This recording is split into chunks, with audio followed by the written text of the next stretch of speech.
Ya, kita mulai. Jadi yang paling pertama, Roger Bacon ini adalah muridnya dari Robert Grosseteste, itu yang paling pertama.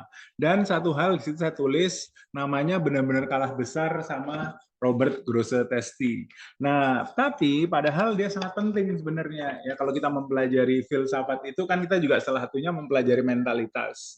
Nah, kalau yang namanya Roger Bacon ini, dia pentingnya di mentalitasnya begitu ya. Jadi makanya nanti bahasan kita contohnya ada Roger Bacon atau Bacon sang pengkritik, ya, kemudian ada Bacon sang reformis. Nah, inilah pentingnya dari Roger Bacon. Jadi dia mentalitasnya yang kita ambil. Nah, kenapa seperti itu? Itu yang nanti akan kita bicarakan, ya. Nah, tapi itu dulu dasarnya bahwa eh, disitulah pentingnya dari seorang Roger Bacon karena dia seorang dari mentalitasnya dalam filsafat itu. Nah, selain itu turunan dari Robert Grosseteste juga, yaitu apa? Bahwa dia itu membangun filsafat Inggris di kemudian hari. Dia benar-benar menegaskan bahwa filsafat Inggris itu harus empiris. Ya, itu yang paling pertama. Kemudian yang kedua, dia lagi-lagi menegaskan matematika itu jadi penting. Makanya inilah yang menjelaskan kenapa yang sudah pernah saya sampaikan kalau orang belajar filsafat Inggris itu matematika harus kuat. Ini akibatnya apa namanya sampai sekarang begitu. Jadi di Barat itu kalau orang belajar itu harus tahu sejarahnya begitu ya. Jadi kita mau belajar di mana begitu ya, terutama di Eropa ya, tradisi Eropa sama Amerika yang kuat sekali ya. Itu kalau kita belajar sebuah universitas itu kita tahu dulu dia sejarahnya gimana universitas ini. Nah, setelah itu makanya orang bisa milih, wah saya nggak cocok di sini. Ya, kenapa? Karena sejarahnya begini. Saya lebih cocoknya di sana karena sejarahnya begitu. Nah, itu seperti itu. Nah, inilah dua orang filosof ini menjadi penting karena dia mereka yang pertama membentuk ilmu pengetahuan, kemudian yang kedua membentuk mentalitas yang sampai sekarang itu masih ada. Nah, terutama dalam hal ini tadi sudah saya katakan inilah sumbangan dari Bacon ya, yaitu reformis, kemudian dia pengkritik. Nah, itulah dasarnya sebelum kita masuk kepada pemikirannya. Jadi yang paling pertama ternyata dia juga pernah ngajar di Paris. Ya. Jadi bedanya Paris sama Oxford itu apa? Paris itu sangat kuat metafisikanya, ya. Dan akhirnya Paris sama Oxford itu membentuk filsafat yang berbeda sampai sekarang. Gayanya ya, tapi Paris sudah hilang begitu masalahnya, dalam terpetik ya hilangnya. Maksudnya namanya sumbangan Paris itu ya pokoknya filsafat di universitas di Barat sebagian itu sifatnya metafisik misalnya begitu. Nggak ada lagi nama Paris gitu. Tapi sebaliknya kalau Oxford sampai abad 20 masih kuat pengaruh nama Oxford itu sendiri. Turunannya dalam tanda petik itu adalah Cambridge. Jadi Cambridge itu lebih muda daripada Oxford. Tapi dua-duanya mentalnya sama ya, sebagai mental Inggris. Ya. Jadi Inggris itu utamanya adalah Oxford, kemudian dalam tanda petik turunannya itu adalah Cambridge. Nah, habis itu tinggal turunan-turunan selanjutnya seperti nama universitas besar seperti LSE, London School of Economics, segala macam itu. Turunannya itu dalam tanda petik ya. Nah, tapi kalau Oxford, maaf, kalau Paris itu nggak jelas lagi turunannya.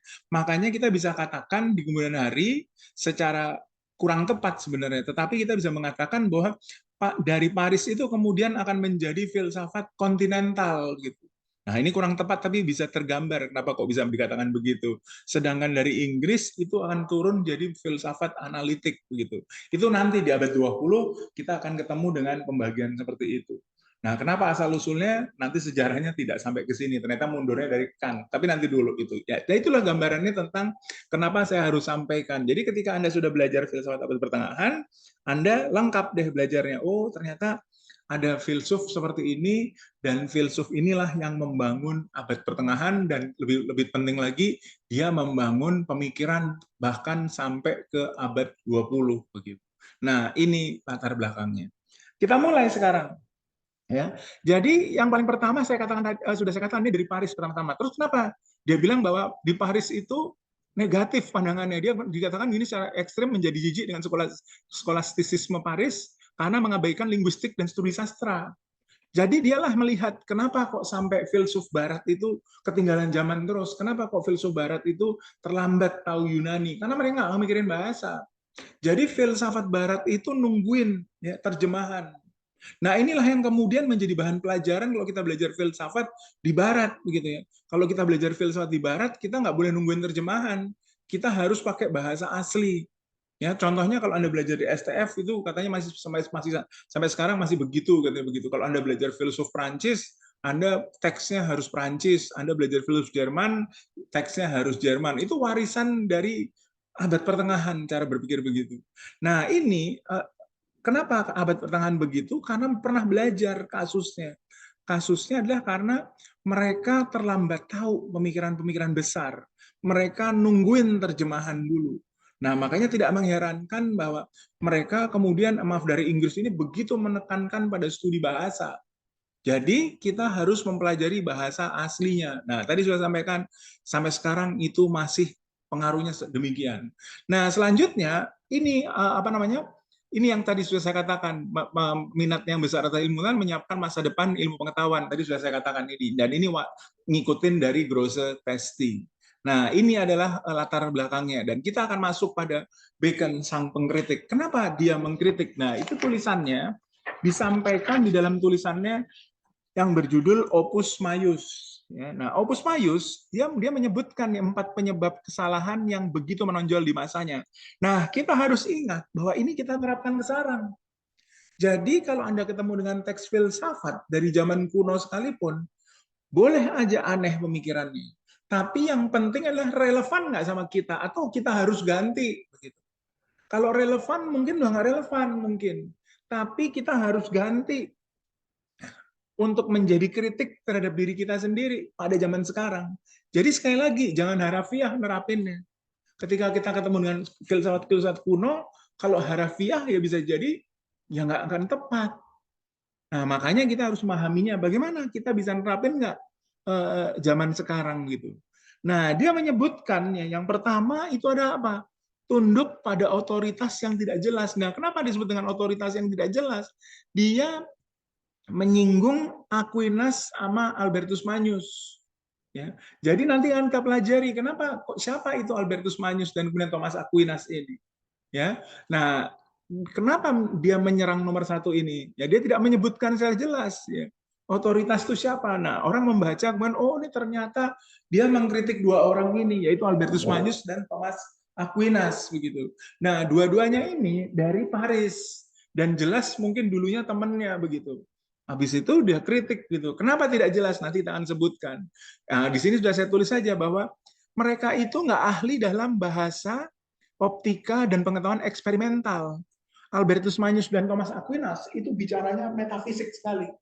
Dan mereka itu tidak terkenal sebagai orang yang khusus mempelajari bahasa. Dan itu kalau ada sekarang filsafat bahasanya Thomas Aquinas, itu adalah turunan aja ya orang tafsiran-tafsiran zaman sekarang begitu. Tapi pasti sekali tidak ada itu optikanya gitu. Padahal menurut para pemikir filsuf Inggris diperlukanlah pemahaman mengenai optika. Kenapa? Karena untuk memahami iluminasi. Nah, itu jadi kritik yang pertama itu adalah terhadap Albertus Magnus dan Thomas Aquinas. Kemudian yang kedua, dia mengkritik pengaruh adat istiadat. Ini kan sampai sekarang masih relevan dengan kita. Kenapa kok filsafat itu tidak disukai di mana-mana? Biasanya mereka itu berani mengkritik adat istiadat. Gitu. Apalagi kalau misalnya Anda belajar feminisme gitu ya. Pasti mereka akan menyerang apa? Gagasan patriarkal gitu. Padahal patriarkal itu yang membangun bisa dibilang hampir semua bangsa-bangsa di dunia begitu. Bayangkan itu dikritik gitu, makanya dimusuhin. Nah, ini sudah disampaikan mentalitasnya oleh Bacon gitu. Bahwa pemikiran kita bisa salah itu karena pengaruh adat istiadat. Nah, makanya feminis juga mungkin salah satu inspirasinya juga dari sini. Feminis itu mengkritik gagasan patriarkal itu semangatnya dari serangan terhadap gagasan filsafat yang dipengaruhi oleh adat istiadat, dan itu hasilnya adalah patriarkal. Nah, kalau kita pelajari feminis nanti akan tahu gagasan patriarkal itu sampai abad 20 pun masih ada begitu. Jangan ditanya dari Yunani kuno begitu. Ya, nah itu yang nomor 2. Filsafat itu menjadi salah dalam tanda petik karena pengaruh adat istiadat. Nah, yang kedua, praduga sosial. Praduga sosial itu biasanya bangsa-bangsa. Itu sudah pernah terjadi. Mungkin Anda bingung begini.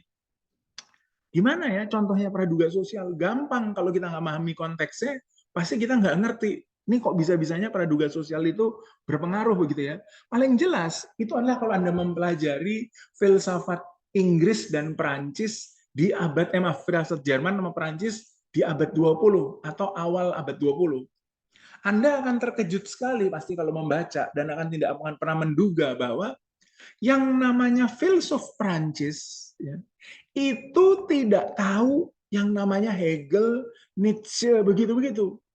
Ya, dulu saya bingung juga gitu ya. Masa sih?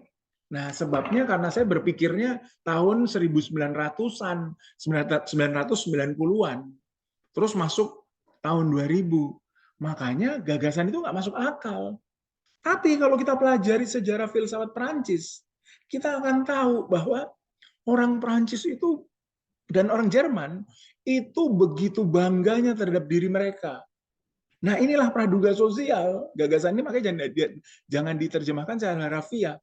Dan karena mereka itu bangga sedemikian rupa pada diri mereka, mereka nggak perlu merasa belajar filsuf. Contohnya yang di Prancis, nggak perlu merasa belajar filsuf Jerman. Makanya Nietzsche itu baru ketahuan di abad 20. Kan aneh sekali gitu kalau kita bilang, loh kok pemikir Prancis banyak ngomong Nietzsche? Ya itu kan baru soalnya. Sebelumnya mereka nggak mau tahu. Nah pertanyaannya, kenapa kok akhirnya mereka belajar? Akhirnya mereka dalam tanda petik menemukan gitu ya, ada filsuf tuh dari negara tetangga kita, dari bangsa tetangga kita, bernama Nietzsche. Wah pemikirannya luar biasa sekali. Maka Nietzsche, bahan-bahan Nietzsche, tulisan-tulisan Nietzsche menjadi bahan ujian untuk menjadi guru filsafat. Nah, nanti kalau Anda belajar filsafat abad 20 di Perancis, nanti Anda akan tahu bahwa orang banyak sekali filsuf Perancis itu. Sebelum mereka jadi filsuf, itu yang paling pertama jadi guru filsafat di SMA, di lise di Perancis. Jadi makanya tradisinya berbeda. Kita makanya nggak sama itu loh. Kita dengan Barat gitu loh. Di Perancis itu filsafat itu diajarkan di SMA, di lise namanya tulisan. Dan itu pertanyaannya aneh sekali. Contohnya begini, saya pernah ditanya sama sepupu saya begitu, dia mau masuk lulus SMA, dia masuk perguruan tinggi, dia tanya ke saya, gimana cara menjelaskan bahwa kita itu bebas sementara ada Tuhan gitu. Saya kagetnya setengah mati gitu loh, dapat pertanyaan itu gitu.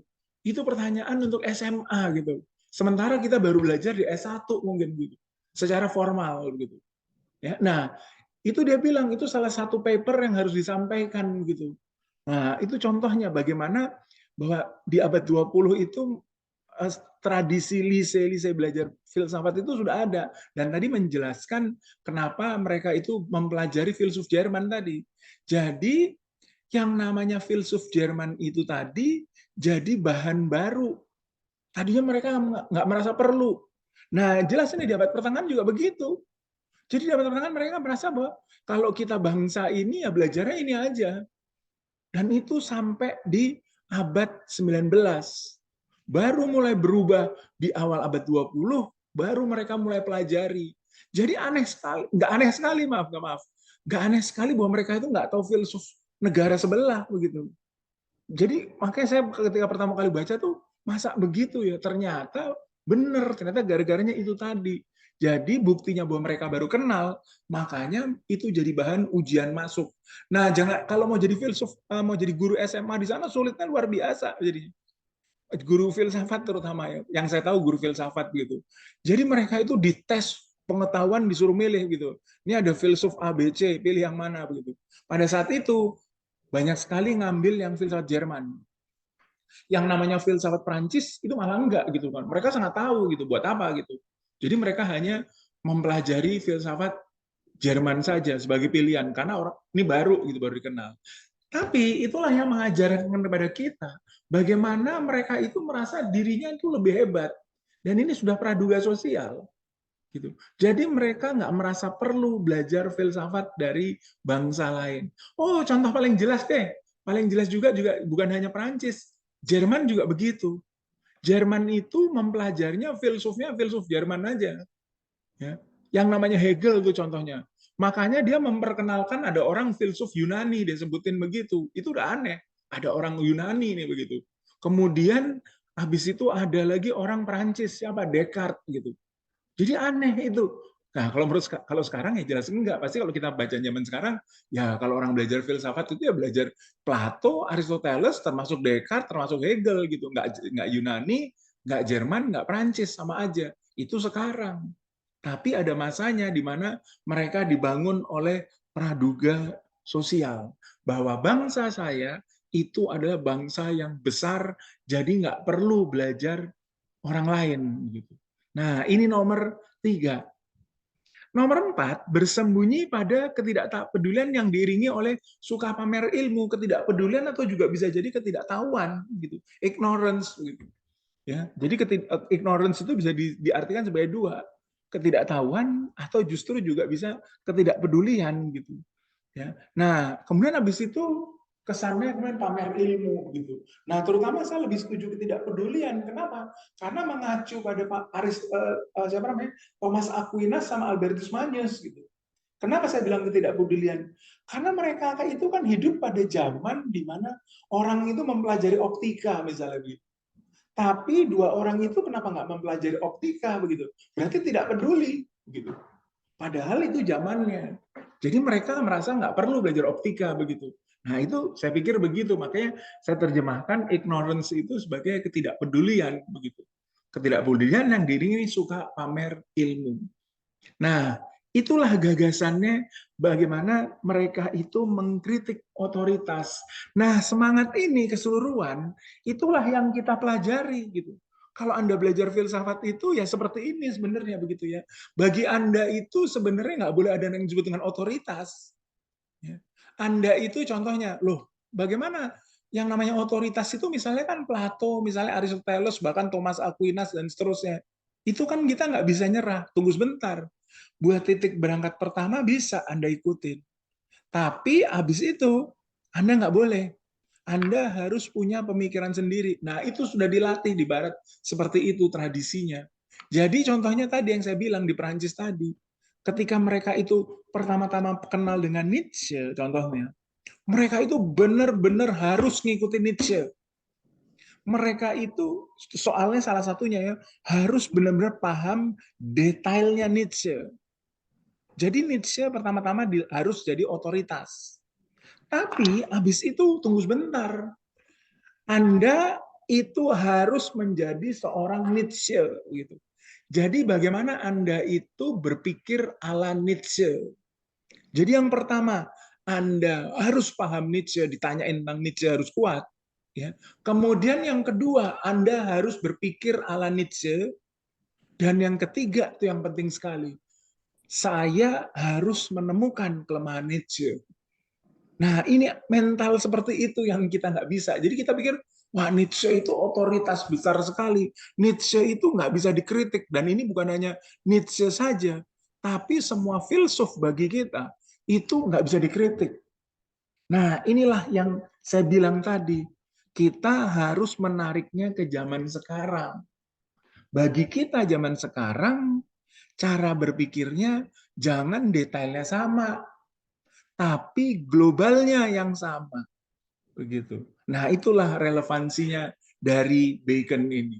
Nah, saya lanjutkan. Tapi ada kekurangannya juga. Nah, makanya kita nggak bisa garis besar seluruhnya benar semua. Dari kritik-kritik yang bagus itu ternyata ada kekurangannya juga. Kenapa? Ia memandang filsafat sebagai langkah menuju pada kebijaksanaan Agustinian. Nah, ternyata berhubungan dengan agama. Nah, ini kekurangannya. Ya. Kemudian yang kedua, filsafat di bawah teologi. Wah, ini menyedihkan sekali gitu ya. Terus habis itu ternyata dia karena sedemikian tergila-gila dengan cahaya, makanya Tuhan adalah cahaya bagi maman kita. Nggak nyangka sama sekali ya. Jadi walaupun mereka itu empirisis begitu ya, tapi ternyata sangat kuat sekali gagasan teologinya. Ini kekurangannya. Nah, tapi relevansinya bagi kita tadi saya bilang mentalitas kritisnya itu tadi. Ya. Nah, terus habis ini makanya dikatakan di lanjutannya hanya melalui iluminasinya lah kita memperoleh ilmu pengetahuan. Tuhan menguatkan bagi kita prinsip filsafat bagi kita. Nah, ini semua yang kekurangannya. Tapi nah, ini pentingnya lagi-lagi betapa dia dipengaruhi oleh empirisisme. Kenapa? Ini keluar kata-kata itu. Tetapi semua itu harus dilengkapi dengan pengalaman. Nah, lagi-lagi balik ke situ. Jadi dia sudah bicara tentang hal-hal yang metafisik, Ternyata balik lagi ke pengalaman. Terus makanya dikatakan Bacon mempersiapkan tempat bagi ilmu pengetahuan eksperimental. Nah, inilah pentingnya dari Bacon yang pertama sebagai pengkritik. Ada pertanyaan dulu mengenai Bacon sang pengkritik gitu. Ada pertanyaan. Kalau tidak ada pertanyaan, maka masuklah kita pada Bacon sang reformis. Nah, jadi yang paling pertama, apa itu yang disebut dengan reformisnya dia? Begitu. Yang paling pertama dia bicara tentang reformasi pendidikan. Ya. Yaitu apa? Studi bahasa, menekankan pada studi bahasa. Ini yang menjadi pengaruhnya sampai sekarang di Barat kalau studi filsafat. Jadi tadi sudah saya sebutkan, saya ulangi lagi. Kalau Anda belajar filsafat di Barat, bahkan di Amerika sekalipun, ketika Anda belajar seorang filsuf dari Prancis misalnya, Anda harus pakai teks Prancisnya. Ya. Dari Jerman, Anda harus pakai teks Jermannya. Dari Latin, bahasa abad pertengahan, Anda harus sudah bisa Latin. Makanya kalau kita belajar filsafat di Amerika, contohnya, itu susahnya setengah mati, banyak sekali bahasanya. Apalagi juga misalnya Anda belajar filsafat Islam di Amerika, itu pakai teks-teks bahasa Arab. Jangan harap pakai bahasa Inggris gitu.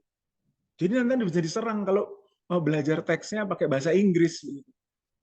Nah, ini adalah warisan dari sini. Ya. Jadi yang pertama adalah dia menekankan pada studi bahasa. Kenapa? Tadi sudah saya sebutkan.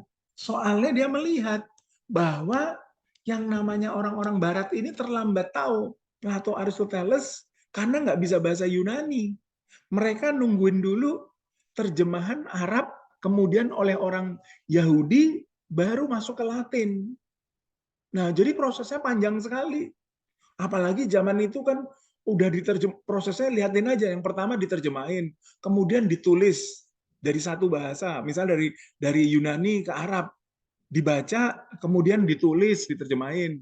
Habis itu dibaca, ditulis, diterjemahin ke dalam bahasa Yahudi. Ya, kemudian nanti baru dari Yahudi ke Latin. Waduh, lamanya setengah mati. Bisa Anda bayangkan lamanya seperti apa? Begitu. Makanya dia menekankan pada studi bahasa. Jadi kita harus langsung baca teksnya, nggak boleh nerjemahin. Dan itu tadi sudah saya sebutkan, di Barat masih demikian. Nah, tadi juga sudah saya sebutkan, bagaimana katanya di filsafat, maaf, di STF itu masih seperti itu. Ya, itu warisan Barat sekali. Nah, kemudian yang kedua, menekankan pentingnya matematika. Ini warisan dari Grosseteste. Ya, dikatakan matematika adalah dasar bagi semua ilmu pengetahuan. Penguasaan atas matematika menyiapkan dan mengangkat pikiran pada pengetahuan akan segala hal. Nah, jadi yang saya pernah sampaikan juga, maaf, saya belum pernah sampaikan nih, kalau Anda belajar metafisika, contohnya, pasti Anda pasti akan dikasih sandingan dulu tuh. Matematika itu sama dengan metafisika. Nah, itu dulu tengah pertamanya. Kenapa? Yang pernah saya sebutkan kan, ketika kita itu sungguhnya nggak tahu yang namanya satu, misalnya begitu saya contohkan. Nah, tapi singkatnya saya nggak mengulang lagi, yang ingin saya katakan adalah bahwa yang namanya matematika itu sama metafisika itu berangkatnya dari disandingkan. Ya, makanya jangan heran mereka harus paham matematika. Ya, jadi matematika sama dengan metafisika, kurang lebihnya begitu. Ya, tapi kemudian nanti akan kita lihat kalau Anda belajar metafisika akan tahu bagaimana kemudian mereka itu menjadi berbeda. Nah, itu adalah langkah-langkahnya. Tapi kita tidak akan ke sana karena ini bukan kuliah metafisika. Nah, saya lanjutkan. Habis itu dia membicarakan optik. Nah, ini. Nah, kenapa? Optik itu adalah ilmu pengetahuan tentang persepsi visual dan cahaya.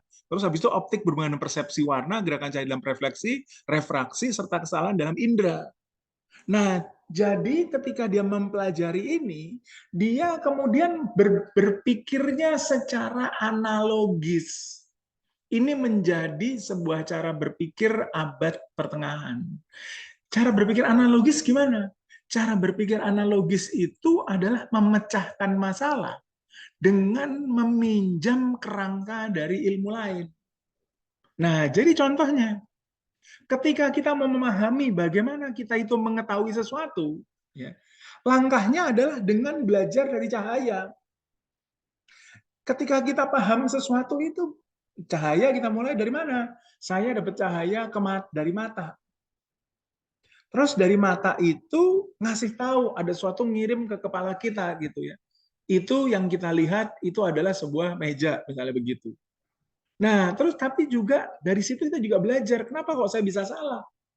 Ternyata bisa jadi salah karena ada halangan-halangan tertentu, contohnya misalnya karena ada asap sehingga saya tidak bisa melihat. Nah, itu dianalogikan. Kalau saya mau mengetahui sesuatu itu, kira-kira kenapa saya bisa terhalangi untuk tahu? Kalau dalam penglihatan, saya misalnya tidak bisa melihat itu gara-gara asap misalnya. Kalau namanya pengetahuan itu, bagaimana yang disebut dengan asap itu apa? Nah, singkatnya yang mau saya sampaikan itu adalah cara berpikir analogis. Jadi, kalau Anda ketemu dengan sebuah masalah, ya, Anda berpikirnya nggak bisa memecahkan. Anda berpikirnya secara analogis, minjem bidang lain. Ini juga yang ngajarin kita kalau belajar filsafat tidak boleh hanya mengandalkan filsafat itu sendiri. Anda akan jadi hafalan filsafatnya. Jadi harus mempelajari bidang lain. Bidang lain itu yang akan Anda jadikan alat, dan di sini saya sampaikan dia menjadi alat untuk melakukan tindakan analogi. Nah, itu yang saya tekankan. Itulah salah satu juga kegunaan belajar filsafat. Makanya jangan heran, kalau orang belajar filsafat, itu dibutuhkan keterbukaan. Dia itu nggak boleh mandang tinggi salah satu bidang, salah satu ilmu itu nggak boleh. Kenapa? Karena semua hal itu bisa dijadikan alat analogi. Nah, itulah ajaran dari Bacon ini, warisannya sampai sekarang. Jadi jelas berguna sekali ini. Nanti bakalan dilanjutkan. Model analogi ini disampaikan oleh filsuf-filsuf metafisik di kemudian hari. Siapa? Misalnya Thomas Aquinas, misalnya nanti John Duns Scotus. Itu bicaranya banyak sekali pakai analogi. Karena mereka tahu tidak bisa bicara metafisika secara langsung. Sulit ya, bukan nggak bisa. Para ahli bisa. Ya. Nah, satunya jalanlah dengan analogi.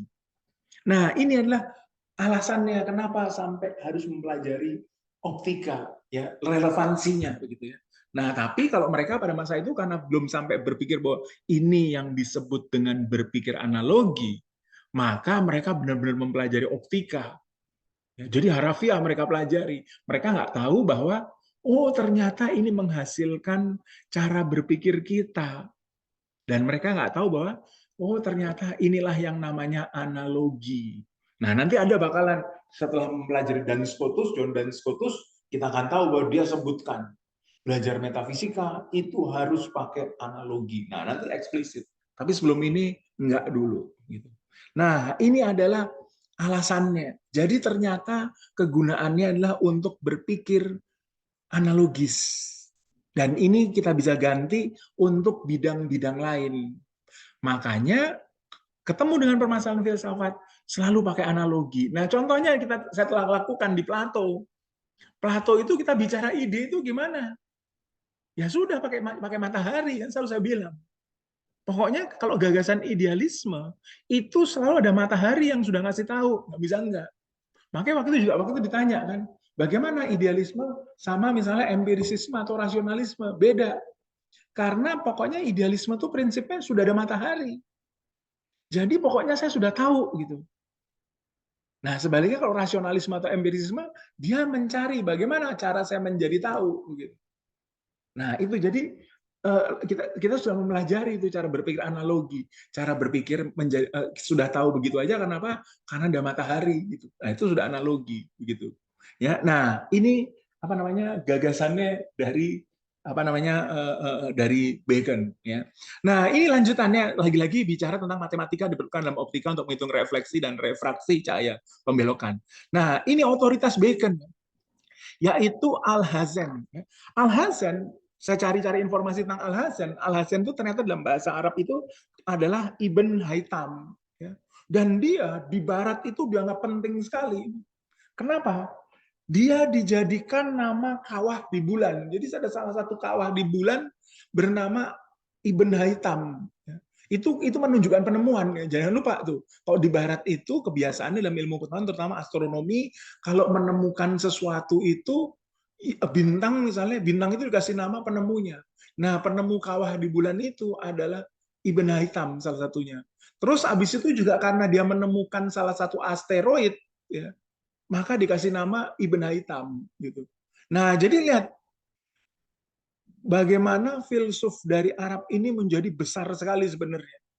Cuman kita kurang tahu juga, ya, terutama karena ini besarnya apa namanya di dalam ilmu pengetahuan, terutama yang jauh dari kita yaitu astronomi. Gitu.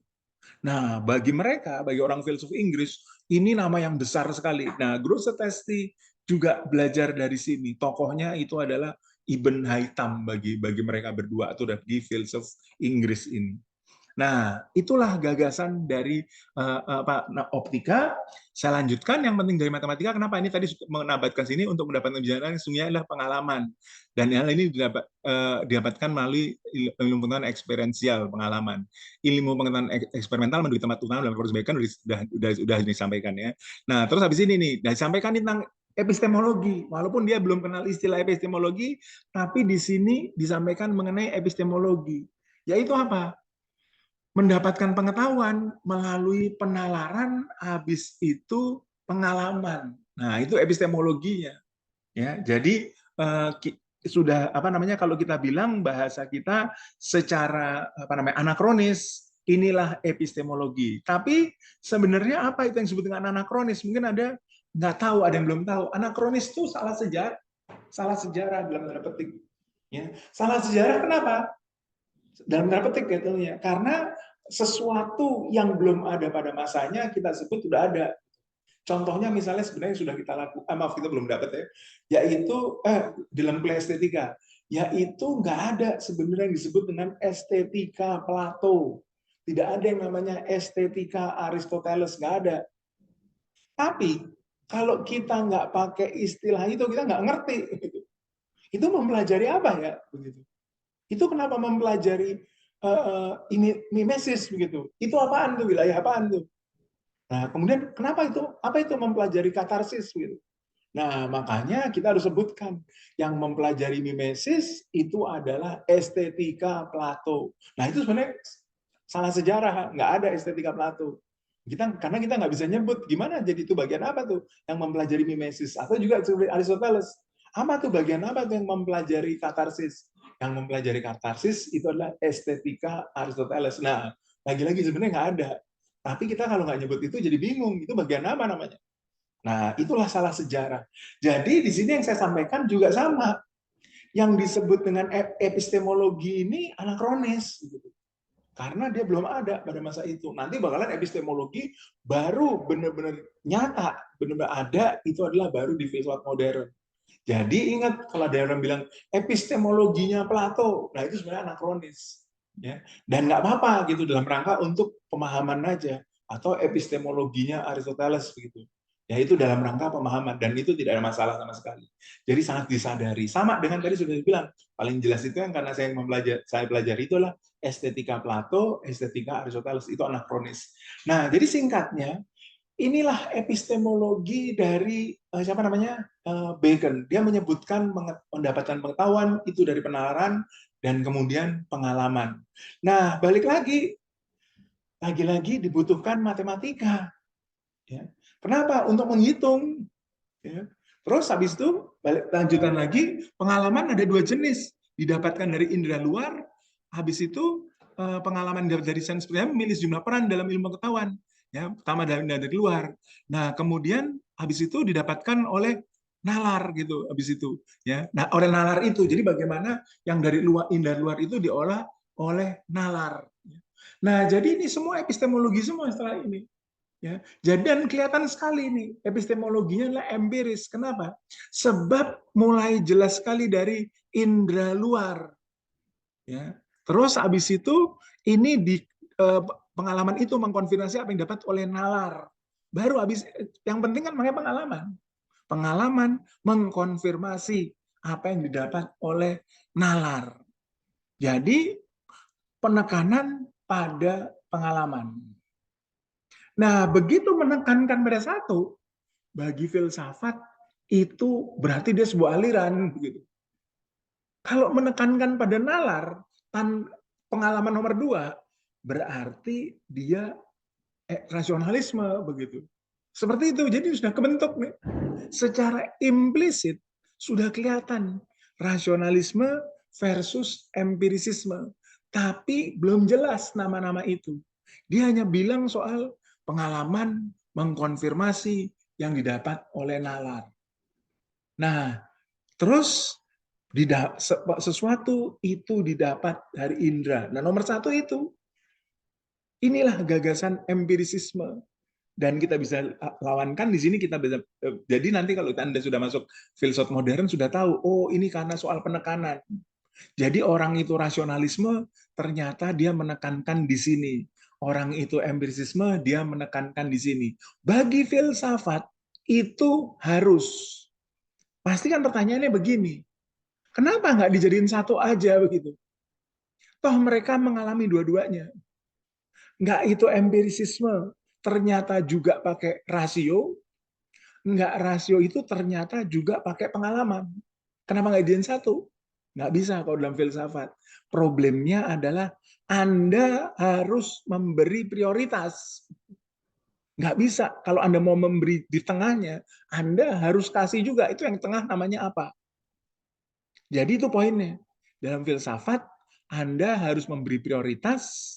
Habis itu prioritas itu Anda harus terangin. Kenapa dia yang paling utama atau kenapa dia yang jadi prioritas.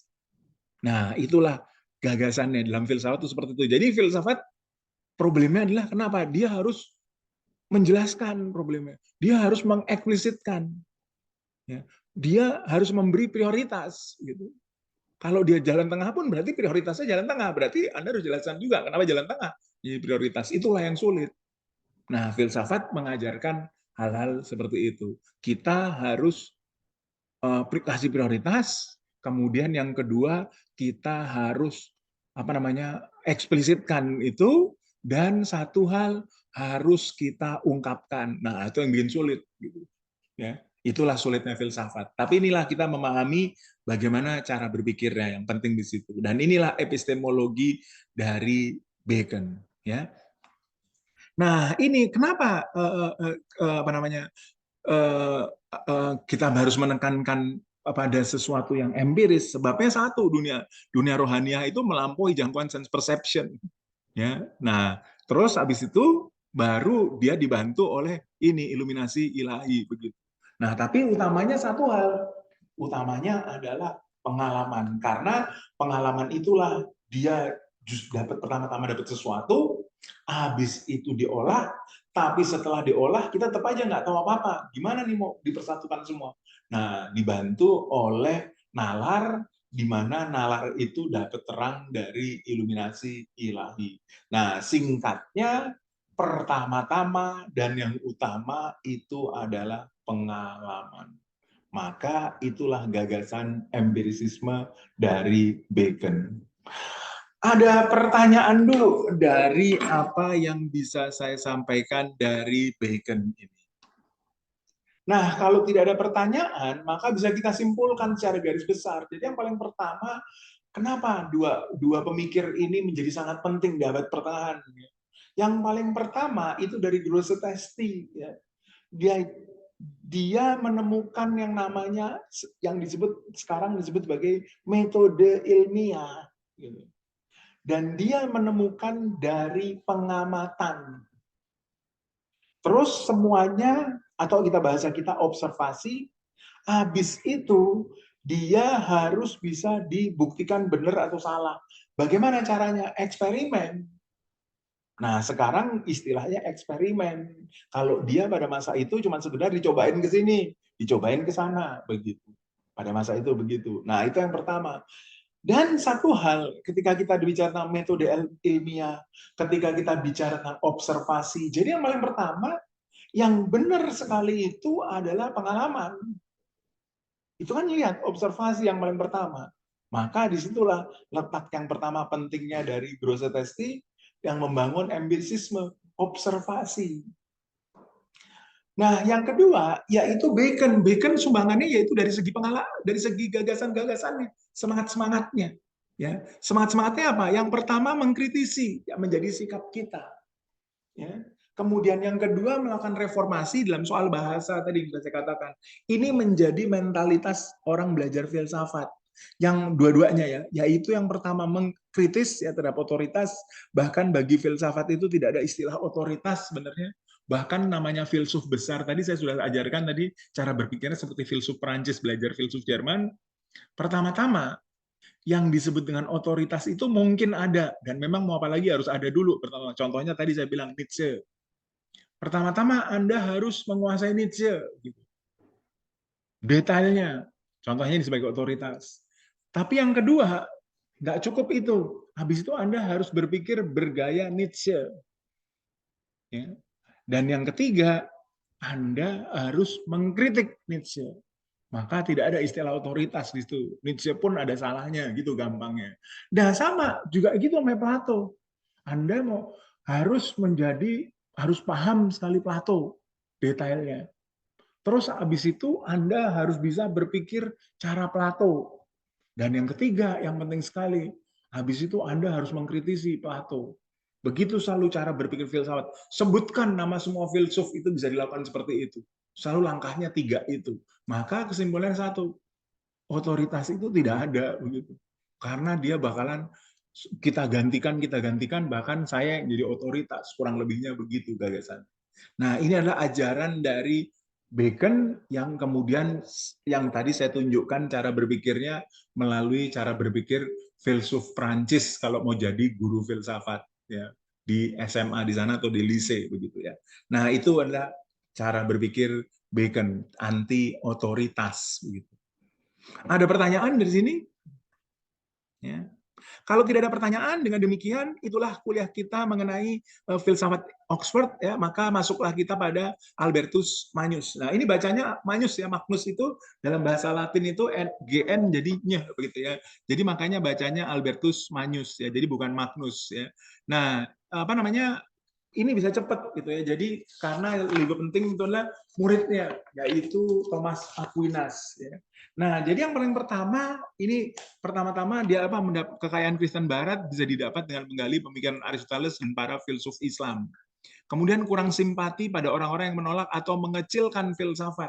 Jadi di semua agama itu pada masa itu nggak Islam, nggak Kristen, nggak Yahudi itu ada orang-orang yang anti filsafat. Ya, nah sayang sekali karena keterbatasan waktu kita, saya tidak bisa menyampaikan orang-orang yang anti filsafat di Barat, gitu. Ya, jadi terpaksa. Kenapa mereka anti filsafat? Mereka lebih meninggikan teologi, gitu. Nah, saya tidak bisa menyampaikan jadi ya. Nah, itu yang kedua. Makanya dikatakan menolak dan mengecilkan, mengecilkan filsafat terutama. Kenapa? Utamanya meninggikan teologi. Ini yang dia serang. Yang nomor dua ini. Kemudian yang ketiga, latar belakang mentalitasnya tertarik pada ilmu pengetahuan alam. Nah, ini semangatnya rupanya apa namanya ada secara umum pada masa itu sudah seperti itu di abad pertengahan. Tertarik pada alam. Ya. Nah, contohnya tapi yang benar-benar mengangkat itu adalah Grosseteste sama Bacon. Ingat nama Albertus Magnus itu disebutkan loh oleh Bacon. Itu rekan sejaman begitu ya. Kenapa disebutkan? Disebutkan dalam rangka untuk dikritik, jangan lupa itu. Ya, jadi makanya apa namanya dia apa namanya tahunnya bahkan kurang lebih sama ya. Kalau Roger Bacon itu 1220 sampai 1292 begitu ya. Jadi kurang lebih masih hidup sama begitu. Jadi rupanya ada semangat yang sama, itu yang mau saya katakan. Tertarik pada ilmu pengetahuan alam. Tapi bedanya kalau ini kemudian ke arah metafisika, nah sedangkan Bacon itu ke arah benar-benar empirisisme. Terus yang terakhir mengadopsi unsur Aristotelianisme sambil mempertahankan Agustinianisme. Kenapa? Ini Agustinianisme itu memberi gagasan terang, yaitu gagasan matahari. Kan ingat Agustinianisme itu gagasan utamanya itu adalah Platonis gitu. Dia memberi terang. Nah, ini adalah catatan saja.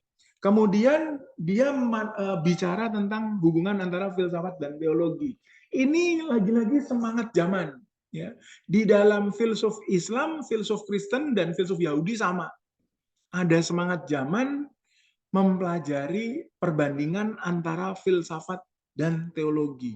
Dan pertama-tama, tapi harus diingat, yang ngangkat itu filsafat Islam. Ya, benar-benar ngangkat itu. Nah, sedangkan filsafat-filsafat Barat itu kemudian mereka minjem, dan kemudian mereka berusaha mengadaptasinya dengan minjem sana sini, terutama nanti minjemnya adalah dari Aristoteles. Nah, tapi itu yang utama tadi sudah saya katakan itu dari filsafat Islam. Nanti kalau Anda dapat filsafat Islam, pasti Anda akan pelajari itu. Ya. Terus habis itu harus dibedakan antara filsafat dan teologi. Nah, aneh nih kata-kata ini. Ya jelas beda lah.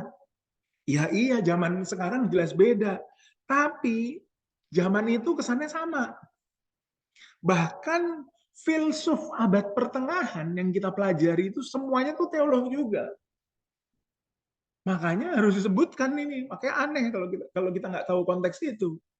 Jadi bahkan filsuf seperti Aquinas itu, jangan lupa itu juga teolog. Ya, makanya harus dibedakan.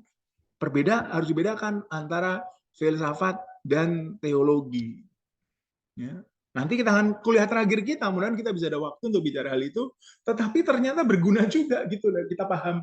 Mungkin kita filsafat itu adalah hambanya teologi, berguna juga buat kita sekarang.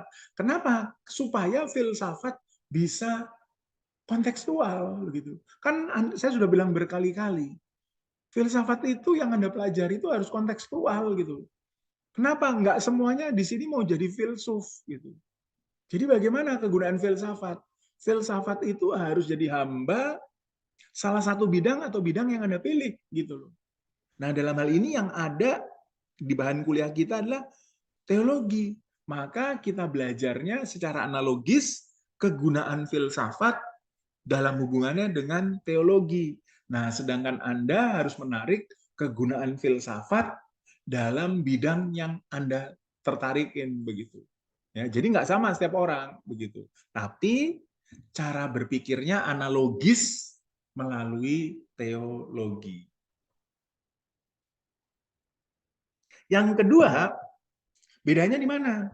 Teologi ngambil data dari pewahyuan dan teologi, maaf ini salah ya, dan filsafat, maaf dibedakan antara, minta maaf ini masih sama ya, sorry.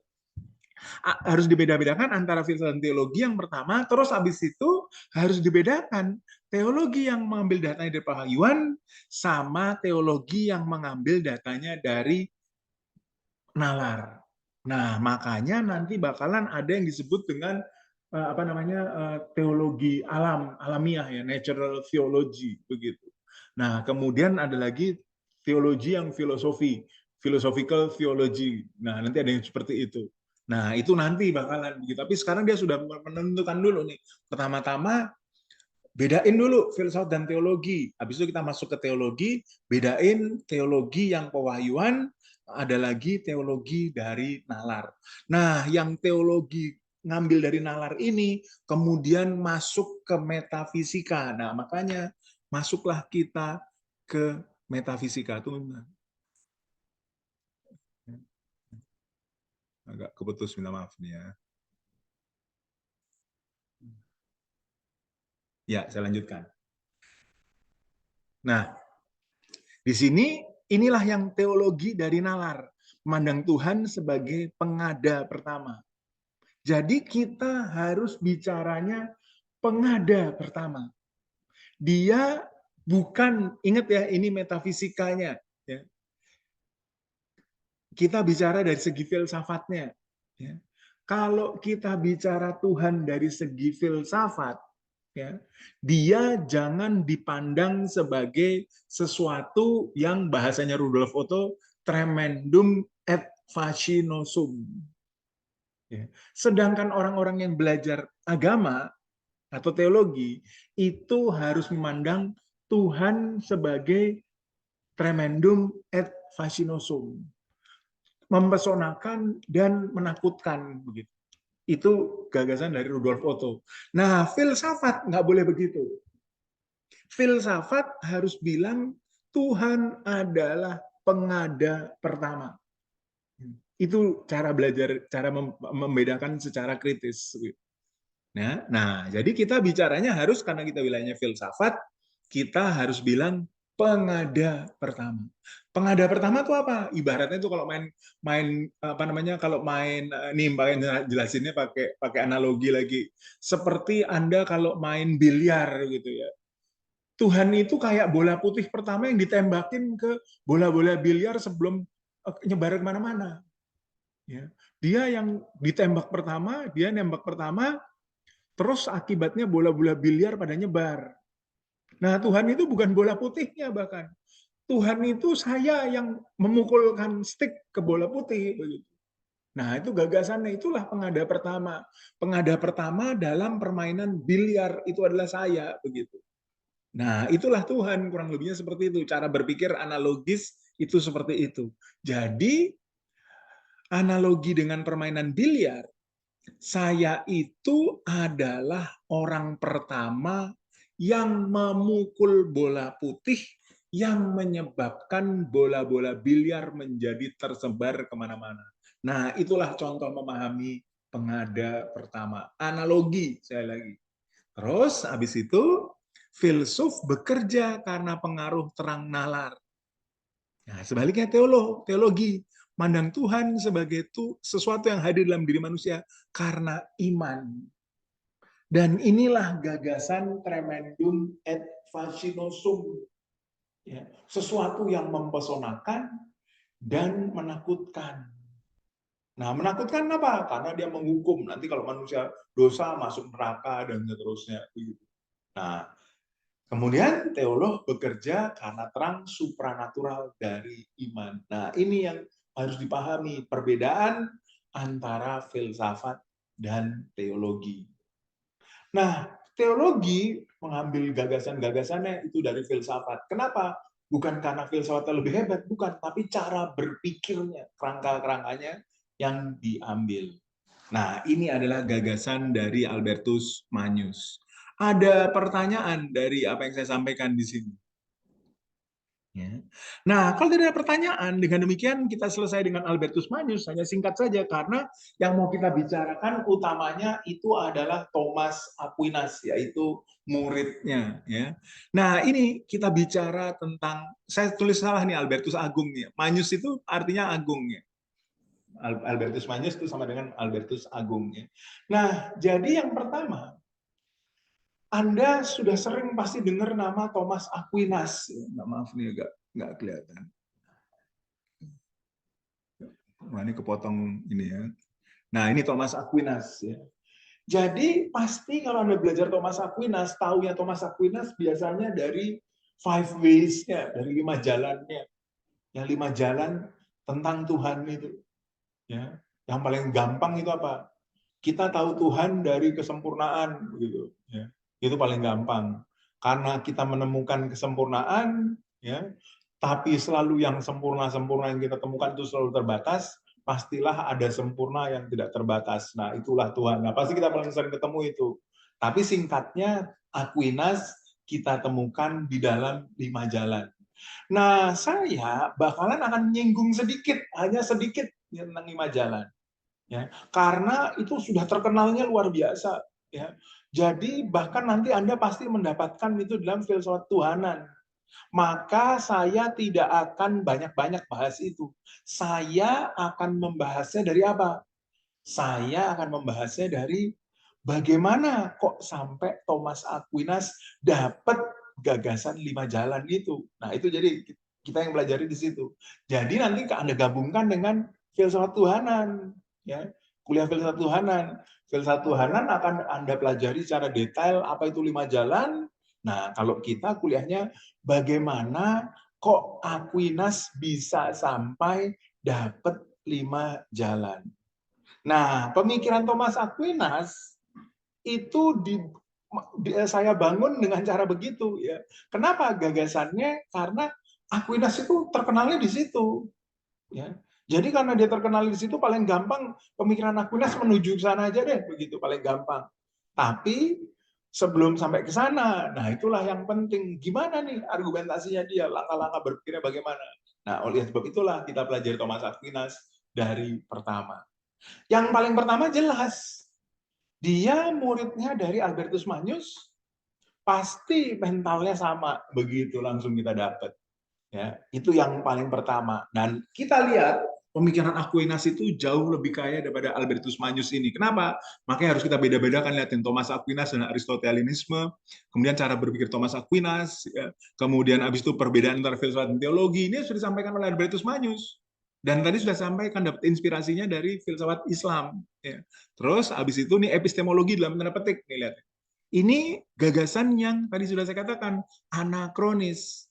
Aquinas sendiri tidak menyebut istilah epistemologi, belum kenal sebabnya. Ya.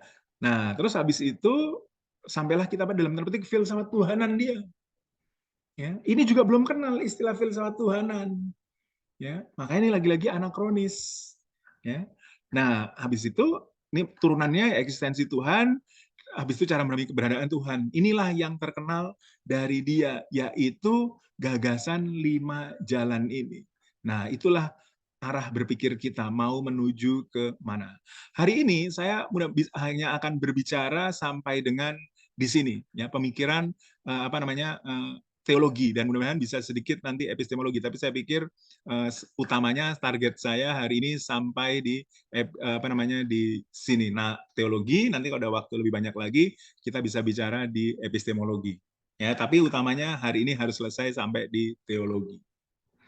Ada pertanyaan dulu dari dasar-dasar dari Thomas Aquinas. Ya, kalau ada pertanyaan, maka saya lanjutkan.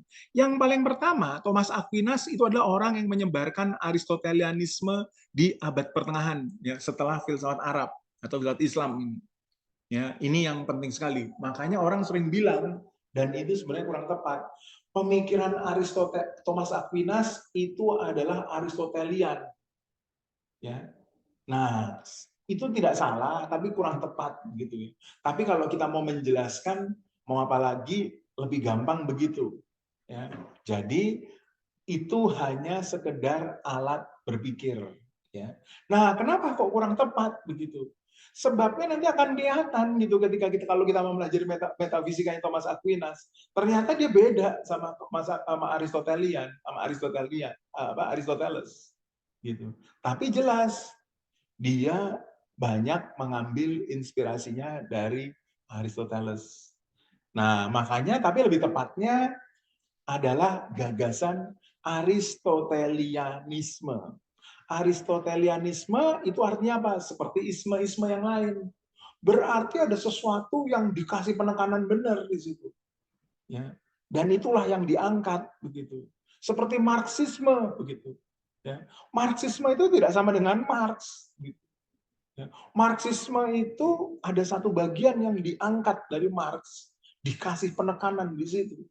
Makanya nanti kalau Anda sudah belajar filsafat politik misalnya begitu, Anda akan tahu bahwa Marxisme itu Marxis itu nanti ada yang disebut dengan Marxisme, ya.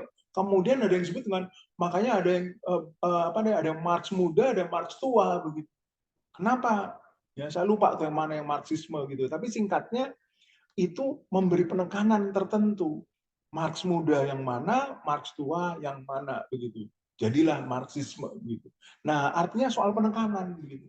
Nah, inilah yang terjadi pada Thomas Aquinas juga begitu. Dia memberi penekanan tertentu pada atau ngambil pemikiran tertentu dari Aristoteles, dikasih penekanan di situ. Maka jadilah Aristotelianisme.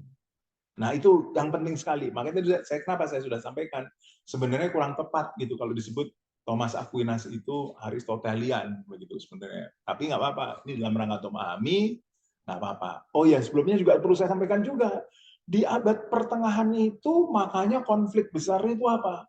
Bukan Platonisme dan Aristotelianisme sebenarnya, tapi Agustinianisme versus Aristotelianisme.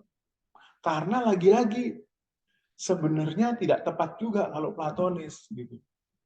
Tapi kenapa? Karena utamanya Agustinus itu punya pemikiran sendiri begitu. Nah, tapi itu apa namanya perlu waktu yang sangat banyak untuk bicara Agustinianisme itu seperti apa bedanya dengan Platonisme. Kita bicara global saja bahwa yang di abad pertengahan itu, ini secara global saja ya, sebelum Thomas Aquinas biasanya disebut Aristotelis Platonis. Sedangkan setelah Thomas Aquinas itu jadi Aristotelian. Ini secara global saja dalam rangka menyederhanakan masalah. Kenapa? Gitu. Jadi kalau yang Platonis itu gagasannya dia sudah ada gitu. Pokoknya utamanya di kepala kita itu sudah ada, nggak usah ditanyain gitu, gampangnya. Ya, secara sederhana begitu. Itu kalau Platonis. Sedangkan kalau kalau Aristotelian, itu kita dapat dari mana tuh gagasan itu? Nah, kita pertama-tama harus dapat dari pengalaman begitu. Tapi jangan lupa, bukan filsuf Inggris yang memberi penekanan di sana di pengalaman itu. Karena habis itu ada pengolahan lebih dalam. Kenapa? Setelah di pengalaman itu diapain? Nah, itu soal cara berpikir. Tapi ini saya perlu sampaikan supaya Anda paham bahwa cara berpikir itu ternyata sangat rumit sekali kalau kita sederhanakan. Jadi biasanya kalau kita malas, kita sederhanain aja begitu. Ya, nah jangan begitu. Kita sebelum saya sederhanakan, saya kasih tahu dulu. Nih cara berpikirnya begini. Jadi bukan dalam rangka karena kemalasan, tapi untuk menyederhanakan, untuk memahami sesuatu. Jadi singkatnya, ketika orang masuk dalam Aristotelian, itu dia akan pertama-tama berangkat dari sesuatu yang kita temuin, habis itu pengolahannya yang penting. Nah, itulah Aristoteliannya di situ. Tapi karena keterbatasan waktu, kita tidak bisa bicara bagaimana pengolahan tadi. Makanya ya cuman pertama itu aja tadi titik berangkatnya. Habis itu kita stop begitu. Tapi itulah gagasannya biar tahu kejadian istilah Aristotelian. Jadi sama nih saya sudah menyampaikan sedikit, makanya jangan heran muncul yang gagasan 5 jalan. 5 jalan itu pertama-tama ngeliat dulu sesuatu di luar. Nah ini contohnya. Ya. Pengalaman sebagai titik tolak. Gitu. Nah karena keterbatasan waktu kita nggak bisa bicara ngolahnya tuh gimana. Ya. Perubahan, melihat pada perubahan. Ya. Semua yang berubah diubah oleh suatu hal yang lain. Oleh sebab itu harus ada sesuatu yang tidak berubah yang membuat kemudian perubahan itu. Nah itu tadi ini nggak bisa kita sampaikan. Ini yang pentingnya bagaimana sesuatu yang berubah itu kita pahami. Nah karena keterbatasan waktu, jadi hanya terpaksa permukaan aja di sini. Tapi yang lebih penting lah bagaimana kok bisa sampai ke sini. Itulah balik lagi tujuan saya ngomongnya. Ya, saya tadi sudah katakan, yang penting bagi Anda kita bukan bicara tentang 5 jalan, tapi gimana sampai pada 5 jalan. Nah, itulah gagasannya. Saya lanjutkan lagi. Terus, ini, Albertus Magnus sudah mengatakan sedikit pemikiran Aristotelian, tapi Thomas Aquinas adalah orang yang mempersatukan sistem Aristotelianisme dengan teologi Kristiani. Nah, makanya nggak bisa dilanjutin di sini. Ya. Kalau dilanjutin masuk ke teologi. Ya, stop sini. Terus, ini yang penting sekali. Prinsip-prinsip Aristotelian itu benar dan berguna. Bukan benar karena berguna. Nah ini contohnya bagaimana? Gitu. Contohnya gagasan Marx ya, itu tidak benar banyaknya, gitu. Ya. Tapi berguna dia buat bongkar. Ya. Kenapa? Karena kemampuan melakukan identifikasinya. Ya. Karena kan gagasan Marx sebenarnya salah, Pak. Itu contoh paling terkenal. Kenapa dia bilang kapitalisme akan runtuh gitu dia bilang. Salah kan? Sampai sekarang kapitalisme nggak runtuh-runtuh. Nah, dia tunjukkan kenapa bisa runtuh. Karena dia dalam dirinya kontradiktif gitu. Nah, gagasannya kan seperti itu, saya sederhanakan seperti itu ya. Ternyata salah. Ingat itu. Tapi dengan analisisnya itu kita bisa kritis terhadap kapitalisme. Maka dengan demikian kita bilang gagasan Marx itu benar karena berguna. Nah itu beda gitu. Dengan dia benar. Beda sekali. Gagasan Marx itu banyak salahnya. Ingat itu. Tapi dia berguna. Kenapa? Karena kalau saya paham Marx, saya bisa mengkritisi kapitalisme. Salah satunya, banyak dia bisa mengkritisi agama sekalipun. Agama itu dimurnikan oleh gagasan Marxis gitu. Ya. Nah, seperti gagasan misalnya agama adalah candu masyarakat, itu salah. Tapi pertanyaan kita adalah, kenapa dia ngeluarin pernyataan itu? Nah, begitu kita paham, kita jadi tahu, oh iya benar juga ya gitu ya. Ada orang yang menjadikan agama itu sebagai candu begitu. Nah, makanya saya katakan, dia benar karena berguna. Ya. Tapi ada salahnya jelas, nggak benar kalau agama itu candu begitu pasti kan kita tahu. Gitu. Nah, sebaliknya dengan ini, makanya dikatakan Aristotelian itu bukan benar karena berguna seperti Marxis. Ya. Tapi memang Aristotelian itu benar dan berguna. Nah, itu beda sekali. Ya. Itulah yang mau dikatakan oleh Thomas Aquinas. Jadi Thomas Aquinas itu secara tegas dia membela Aristoteles. Dan satu hal, ini sebuah pernyataan yang revolusioner di abad pertengahan, di barat abad pertengahan. Karena tadinya orang-orang barat itu kebanyakan Platonis. Ya. Maka terus mereka bilang, ya kalau saya paham Aristoteles itu ya nggak apa-apa lah, lumayan buat analisis. Artinya, tapi belum tentu Aristoteles benar loh. Nah, seperti itu. Kalau sebelum Thomas Aquinas. Kalau Thomas Aquinas enggak. Aristotelian itu benar dan berguna. Contohnya tadi saya bilang, bukan benar karena berguna, ingat pada gagasan Marxis. Jadi gagasan Marxis itu banyak sekali salahnya, jangan lupa itu. Nah, tapi kenapa dipakai?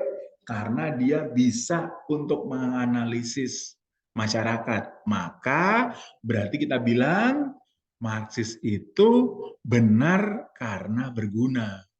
Nah, itu bedakan nih, hati-hati loh. Bedakan ini. Dan inilah kenapa saya ngomong kemana-mana itu, saya mau tunjukkan cara berpikir lagi-lagi itu.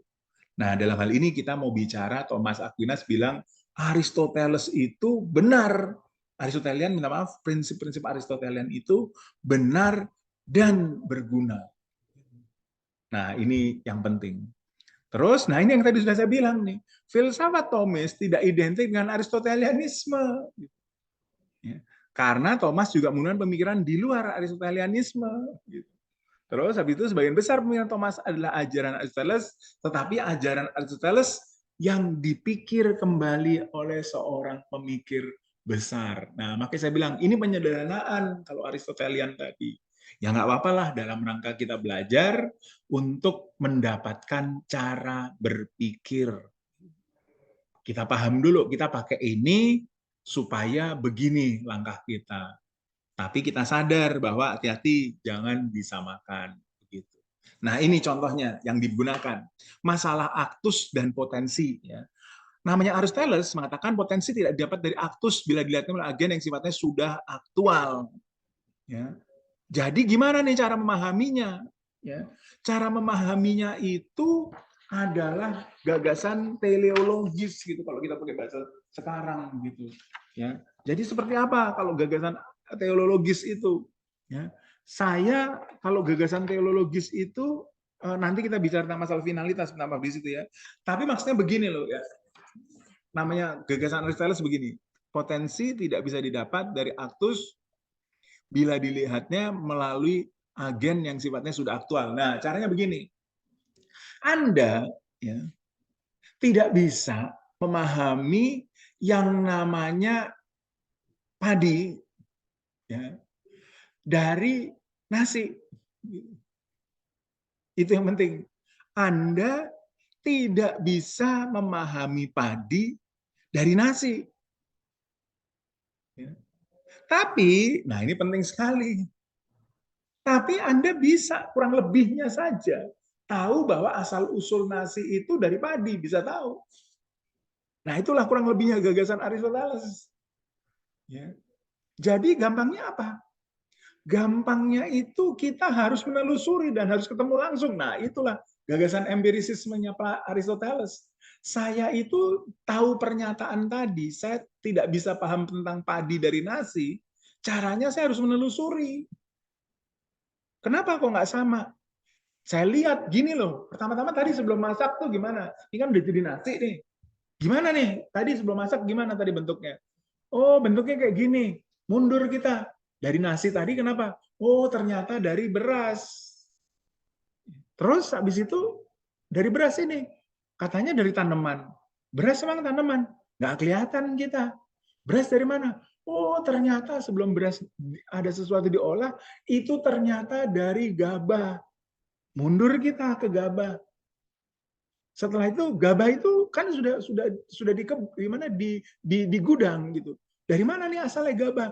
Oh, ternyata itu tadi adalah proses metik tanaman tertentu yang kemudian diolah jadi gabah. Tanamannya itu apa? Nah, itu lihat di sawah. Ini yang namanya padi. Nah, itulah cara memahaminya. Bahasanya begitu. Potensi tidak bisa didapat dari aktus bila dilihatnya oleh agen yang sifatnya sudah aktual. Itu contohnya ini Anda harus kasih penjelasan gitu. Ini kalau nggak dikasih penjelasan jadi kayak hafalan aja. Contoh paling jelas itu tadi. Kita ganti padi tidak bisa dipahami dari nasi.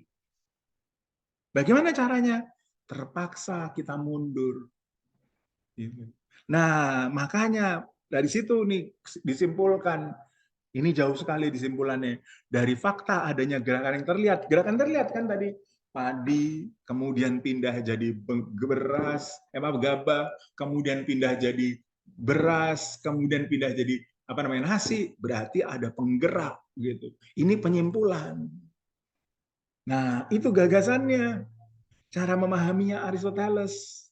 Jadi Aristoteles itu dia harus melihat. Nanti harus kita pertanyakan kalau kita bicara Aristoteles lebih lanjut. Saya nggak mau bicara Aristoteles lebih lanjut. Tapi pada saya sampaikan kepada Anda, bagaimana kok Anda bisa memahami itu sebagai gabah? Bagaimana Anda bisa memahami itu sebagai beras? Itu ada pengolahan lebih lanjut. Tapi itulah kata-katanya, maksudnya dari Aristoteles. Nah, kalau namanya Thomas Aquinas nggak gitu ngomongnya. Thomas Aquinas itu dibantu oleh Ibn Sina. Nah, jangan lupa. Dari mana dia kata-katanya? Dalam setiap ada yang terbatas, terdapat dualitas prinsip esensi dan eksistensi. Esensi adalah potensi yang terdapat di dalam eksistensi. Nah, bagaimana kelihatan? Di mana? Dari apel yang saya pernah beri contoh. Apel itu adalah yang paling hakiki dari dua hal yang Anda lihat. Misalnya apa?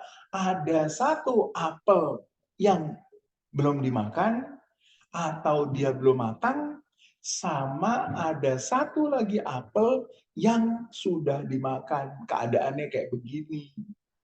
Nah, itulah gagasan Thomas Aquinas. Jadi eksistensi itu kelihatan berbeda. Di dalam eksistensi itu terdapat esensi yang menghakiki. Nah, jadi itu gagasan Thomas Aquinas gitu. Ada kemiripan pasti. Ya. Tapi dia saya perlihatkan tuh dari jenis yang sama tuh. Kalau Aristoteles namanya Thomas Aquinas itu seperti itu tuh jenisnya sama. Begitu. Nah, tadi kalau padi sampai dengan nasi itu kan kelihatan beda, itu kelihatannya beda. Sedangkan kalau Thomas Aquinas enggak kan sama. Apel yang belum dimakan sama apel udah dimakan sama. Pertanyaan kita adalah, kenapa kok dia nunjuknya sama? Ternyata tujuannya adalah pembicaraan tentang Tuhan. Ternyata tujuannya adalah teologis. Kenapa dia bilang esensi Tuhan adalah sekaligus eksistensinya? Nah, itu gagasannya. Jadi kita harus paham alasannya kenapa begitu. Nah, ini adalah perbedaannya yang jelas. Cara berpikirnya udah beda kan, lihat. Kalau Aristoteles, dia melihat yang sudah jadi, dan dia bilang pasti, yang sudah jadi nih dasarnya bukan begini nih pasti nih. Kenapa? Nih buktinya nih, nasi sudah jadi. Saya mau tahu asal-usulnya. Bagaimana caranya? Saya mundur. Nasi sebelum jadi nasi gimana? Pertama beras. Beras yang dimasak nih, nanti jadi nasi. Terus beras dari mana? Beras tadi dapatnya dari gudang. Dari mana tuh gudang? Dari gabah ternyata. Oh kayak gini asalnya. Oh benar juga. Kita lihat ya, gabah diolahlah jadi beras.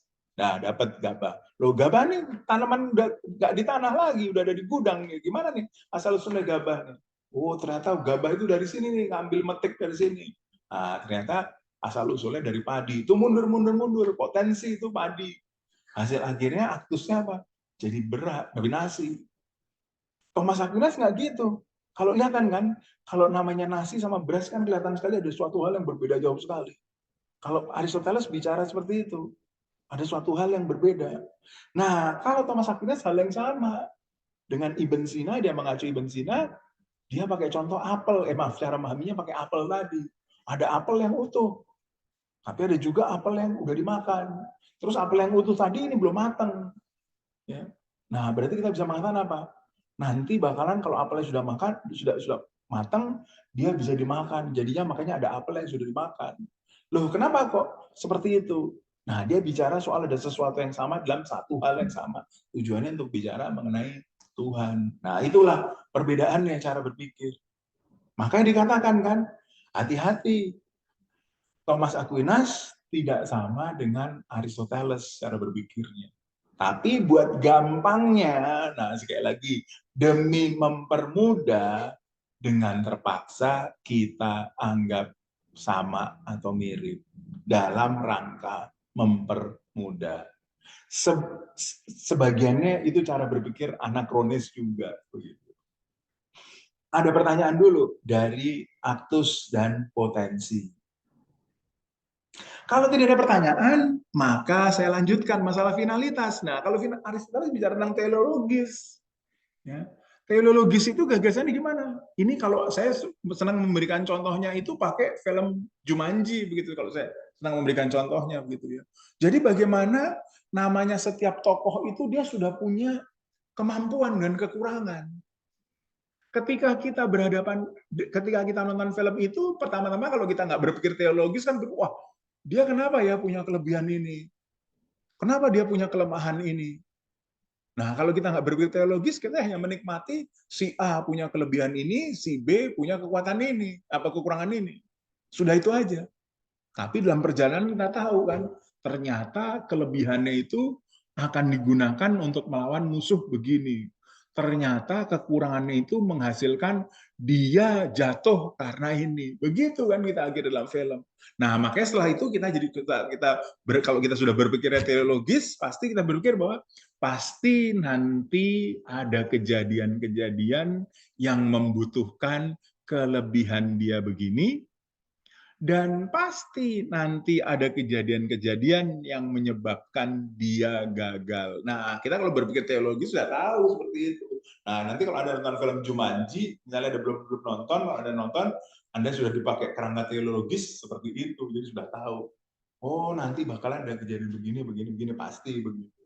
Dan seperti biasa, nah ini contohnya paling gampang di film, pasti jagoannya menang begitu. Pasti mereka semua berhasil dengan segala kekurangan itu tadi. Nah, itulah cara berpikir teologis. Jadi cara berpikir teologis itu menariknya kenapa? Dia bisa dijelaskan melalui film, itu menarik sekali. Pemikiran-pemikiran filsafat banyak sekali yang bisa dijelaskan melalui film. Yang sederhana, Jumanji yang filmnya sangat benar-benar apa ya, ngawur-ngawuran gitu mau dibilang ya. Toh bisa menyampaikan gagasan teleologis. Gitu.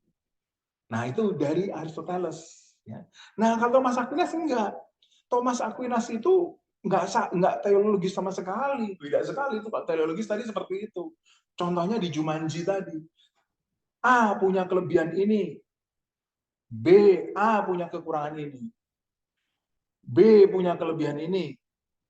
B punya kekurangan ini. Nah, teologis mana? Film itu menjadi seru karena si A punya alat untuk mengatasi masalah dengan kelebihannya, dan dia akan mengalami masalah karena kekurangannya.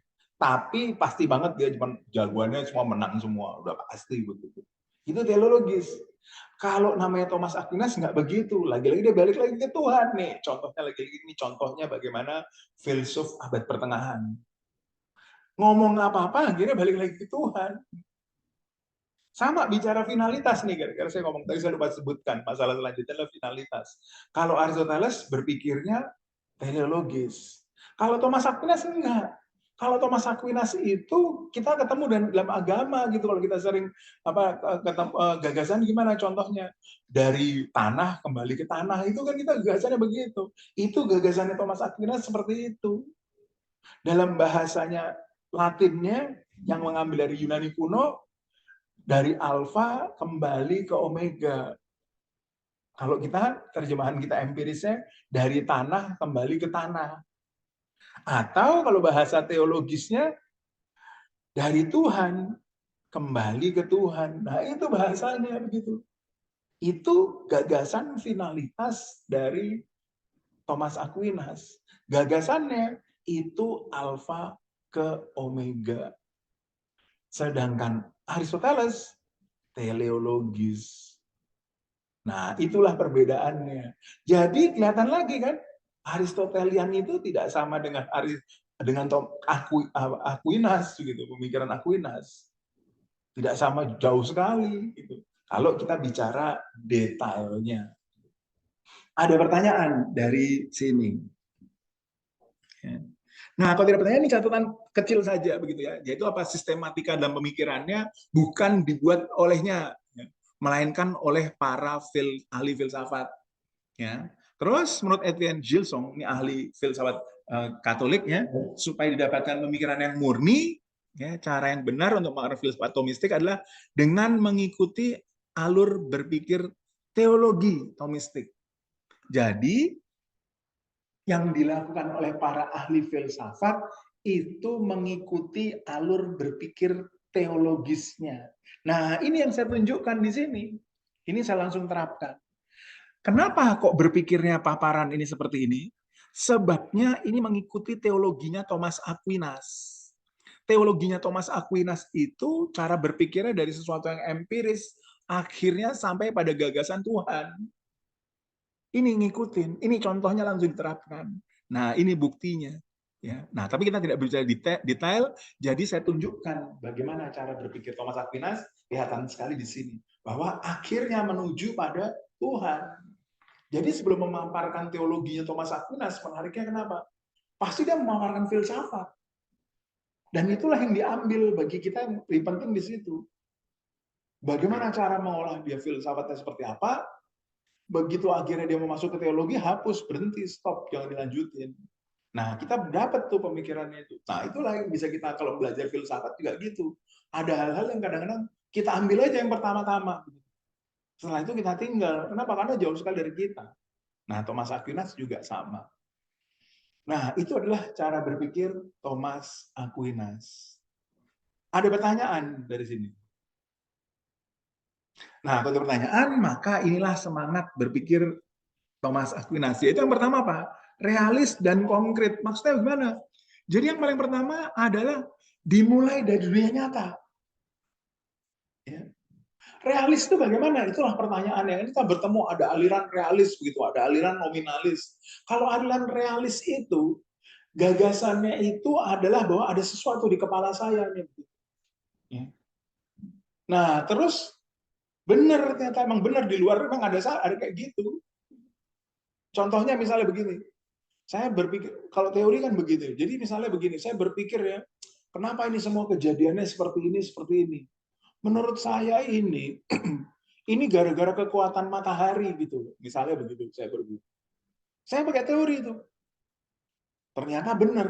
Matahari itulah yang menyebabkan semua ini. Misalnya seperti itu. Ya.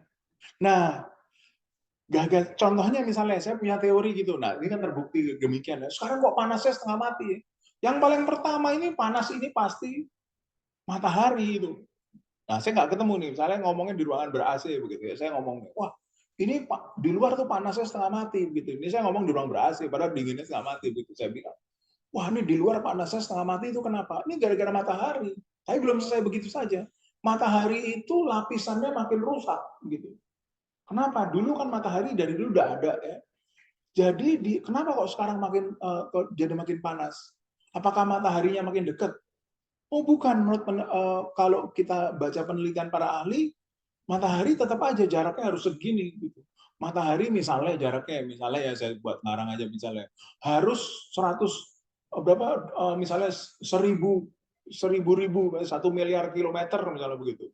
Dari bumi misalnya. Nggak berubah. Jaraknya matahari itu tetap aja 1 miliar kilometer sampai sekarang. Gitu. Nah, terus saya bilang deh, jadi kalau gitu apa yang menyebabkan berubah? Saya pikir penghalang ke matahari itulah yang rusak. Gitu. Ini di kepala saya nih begitu. Jadi kira-kira yang rusak itu penghalangnya. Nah, habis itu diadakanlah penelitian. Begitu diteliti, benar ternyata. Ternyata yang rusak itu adalah lapisan-lapisan untuk menjaga cahaya matahari masuk ke bumi secara ekstrim. Nah, tadi cara berpikir realis itu seperti itu. Saya ngomongnya itu konsep-konsep gitu. Matahari itu jadi makin panas itu karena penghalang ada yang rusak. Gitu. Nah, realis tuh saya. Di kepala saya begitu. Contohnya kenapa saya bisa berpikir realis? Pertanyaan kan begitu kan. Soalnya saya ngacu pada di rumah saya begitu. Kenapa? Tadinya rumah saya itu depannya rimbun gitu. Terus penghalangnya itu ditebang misalnya pohon. Jadinya matahari jadi langsung jadi panas. Nah, cara berpikir realis itu seperti itu. Dia pakai analogi seringkali. Jadi cara berpikir saya matahari itu jadi bikin panas itu disebabkan bukan karena matahari yang mendekat, tapi ada lapisan-lapisan penjaga bumi itu yang rusak. Nah, begitu saya dengan penelitian benar. Nah, itulah cara berpikir realis. Cara berpikir realis itu dari dunia nyata.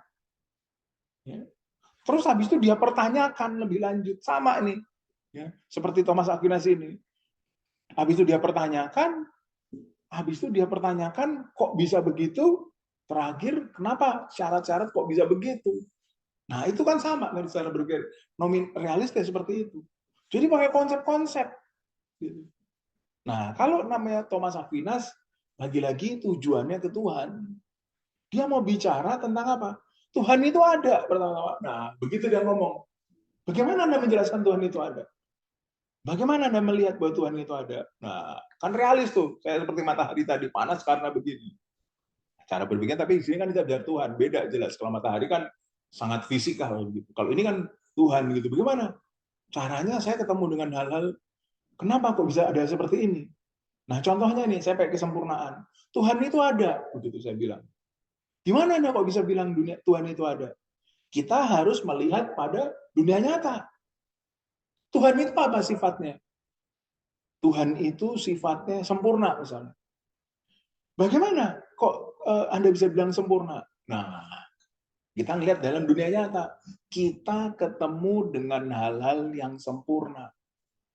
Terus habis itu kita bilang, segala sesuatu itu di dunia yang kita temukan itu sempurna. Ya. Tapi pasti setiap kali kita temukan ada yang sempurna, tapi pasti selalu masih kurang selalu sempurnanya. Pasti ada sesuatu yang sangat-sangat sempurna. Nah, kurang lebih seperti itu. Itulah cara berpikir Thomas Aquinas. Realis dan konkret yang pertama. Ya. Minta maaf nih, tunggu sebentar ya.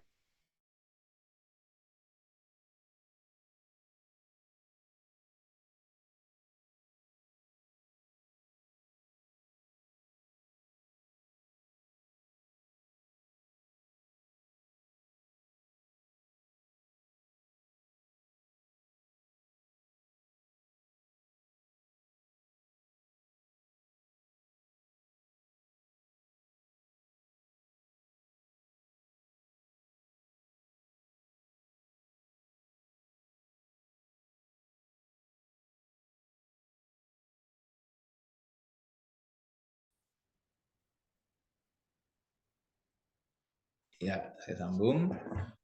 Jadi yang pertama itu gagasan ini tadi realis dan konkret tadi. Jadi cara berpikirnya itu contohnya seperti ke Tuhan tadi. Bagaimana dari dunia nyata itu apa namanya titik berangkat ya contohnya Tuhan kan nggak kan gimana mau dibuktikan gitu. Tuhan itu adanya hanya di pikiran begitu. Nah, bagaimana kita bisa seperti itu? Nah, caranya begini. Caranya kita lihat dari kesempurnaan. Kita menemukan kesempurnaan di Nah, kita akan menemukan kesempurnaan di nyata, tapi setiap kali kesempurnaan itu selalu ada kurangnya. Nah, tapi pasti sekali ada sesuatu yang tidak ada kurangnya. Nah, itu contohnya nanti kan kita temukan itu berkali-kali di dalam 5 jalan gitu. Itulah gagasan titik berangkat realis dan konkret. Terus makanya dikatakan tetap kontak pada sesuatu yang konkret. Tadi sudah saya katakan tadi. Jadi ketika kalau kita mau bicara tentang Tuhan, sesuatu yang sangat abstrak itu selalu mulai dari yang konkret. Makanya kan 5 jalan itu kan sesuatu yang konkret semua. Contohnya kesempurnaan, kemudian apa perubahan. Saya nggak hafal semuanya nih. Kalau kita pelajari semuanya itu dari yang konkret-konkret semua nih. Ya, ini pengalaman titik tolak, perubahan, penyebaban, kontingensi bisa ada, bisa tidak, kemudian kesempurnaan keterangan, ini semua dari yang konkret-konkret semua. Jadi ketika kita Thomas Aquinas itu, makanya orang bilang ini Aristotelian begitu. Kenapa? Karena konkret-konkret semua titik berangkatnya, gitu. Ya. Nah ternyata seperti ini, ternyata bukan Aristotelian juga, tapi kayak begini langkah-langkahnya, sehingga dia disebut seorang Aristotelian. Nah terus habis itu lanjut tadi, gagasannya makanya dia bicara apa? Dia lebih, kalau gitu orang mengatakan bahwa dia itu mendahulukan eksistensi. Ya. Makanya dikatakan filsafatnya itu adalah existential philosophy. Nah, existential philosophy ingat tidak sama dengan eksistensialisme, tidak sama, hati-hati. Kalau eksistensialisme itu artinya seperti Marxisme atau isme-isme yang lain. Dia itu begitu menekankan pada apa? Eksistensialisme itu artinya menekankan pada eksistensi. Dan akhirnya ketika dia menekankan pada eksistensi, dia lupa dalam tanda petik nih. Pembahasannya itu nggak perlu membahas esensi. Nah itu ingat, eksistensialisme itu seperti itu. Dia tidak perlu bicara tentang eksistensi. Tapi kalau filosofi existential filosofi nggak begitu. Existential filosofi itu dia masih nyebut esensi. Dia katakan itu kan contohnya Tuhan, contohnya Tuhan. Tuhan itu esensi juga sekaligus eksistensi. Nah, itulah contohnya existential filosofi begitu. Ya. Jadi existential filosofi itu masih nyebut esensi. Bagaimana lebih dulu eksistensi daripada esensi. Nah, itu kata itu existential filosofi. Tapi kalau eksistensialisme nggak ada istilah esensi. Ya, kalaupun ada cuman sekali aja disebut, habis itu hilang sama sekali. Kalau ini enggak. Jadi itulah bedanya existential filosofi dan eksistensialisme. Karena dia benar-benar memberi penekanan pada eksistensialnya. Sama dengan empirisisme. Empirisisme itu kalau kita baca kan pasti, wah dia nggak bicara tentang ini pasti apa namanya rasio, benar itu.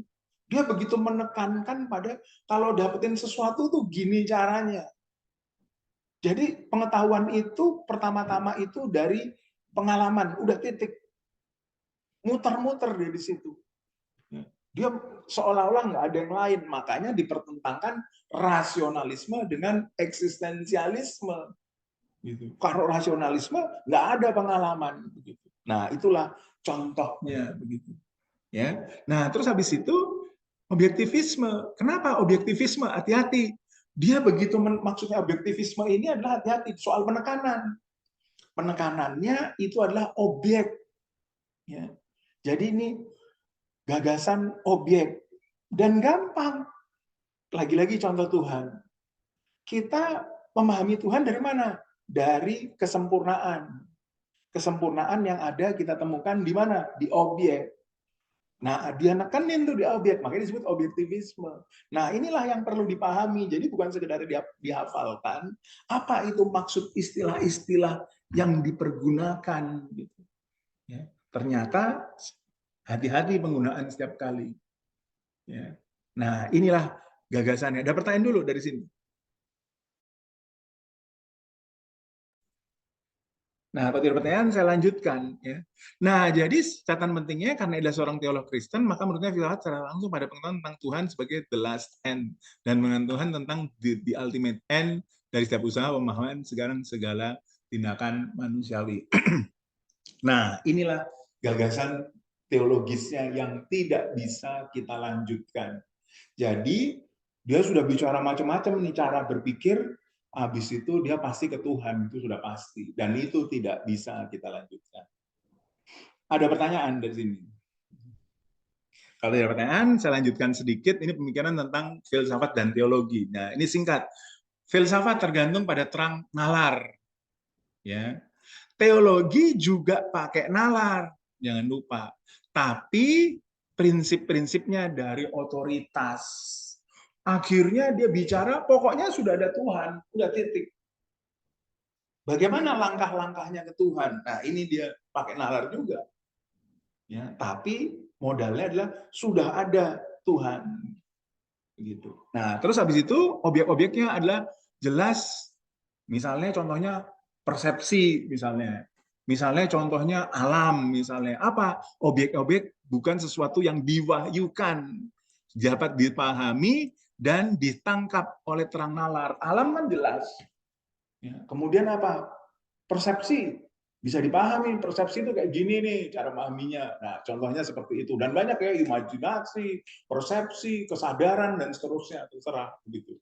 Itu cuma contoh. Nah, sebaliknya, kalau namanya teologi, objek-objek adalah sesuatu yang diwahyukan. Nah, ini yang penting sekali. Jadi, misalnya persepsi, persepsi itu apa? Itu adalah hasil pemberian Tuhan kepada kita supaya kita bisa bla bla bla. Kesadaran itu apa? Kesadaran adalah sesuatu pemberian Tuhan dan seterusnya. Singkatnya seperti itu. Itulah perbedaan filsafat dan teologi. Makanya jelas perbedaan antara filsafat dan teologi bukan terletak pada objek. Objeknya bisa sama loh persepsi. Contohnya kesadaran. Tapi yang satu bilang kesadaran hasil pemberian Tuhan. Persepsi hasil pemberian Tuhan dan seterusnya. Ya. Nah, jadi makanya dikatakan berbeda sudut pandang formalnya. Materi bisa sama. Ingat contohnya itu tadi. Saya punya persepsi. Terus cara pandangnya beda. Kalau persepsi menurut filsafat adalah bla bla bla. Kalau namanya menurut teologi, persepsi adalah pemberian Tuhan. Ini adalah karunia Tuhan sebab manusia itu supaya bisa bla bla bla dan seterusnya. Nah, itulah makanya dikatakan perbedaan pada sudut pandang formal bukan material. Ada pertanyaan dari sini? Kalau tidak ada pertanyaan, maka dengan demikian inilah kuliah kita. Jadi saya stop dulu di sini. Ini cukup panjang dan epistemologi, dan satu hal epistemologi ini supaya nyambung pada filsafat Tuhanan gitu ya. Dan satu hal lagi yang penting adalah bahwa nanti ini menjadi dasar dari 5 jalan ini yang lagi-lagi ke sini. Ini jadi dasarnya 5 jalan ini. Makanya tadi sudah saya katakan berkali-kali juga, nanti kita akan berbicara lebih lanjut 5 jalan itu apaan. Ya, karena itu wilayah dari filsafat Tuhanan. Jadi pokoknya jalan menuju pada 5 jalan, itulah yang penting bagi kita. Ada pertanyaan? Kalau tidak ada pertanyaan, dengan demikian itulah kuliah kita hari ini. Jadi nanti saya akan memberikan kuis pada jam 7 malam ya. Terus nanti yang jam 11 ikut kuliah saya estetika itu ada UTS. Kalau tidak ada pertanyaan silahkan isi chat dan bisa meninggalkan ruangan. Terima kasih. Terima kasih Pak. Sama-sama. Maaf Pak, harusnya saya ada pertanyaan. Nanti malam kuis ya Pak? Iya benar, jam 7.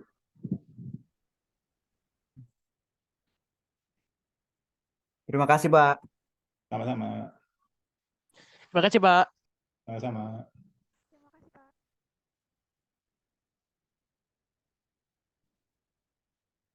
Terima kasih, Pak. Ya. Terima kasih, Pak.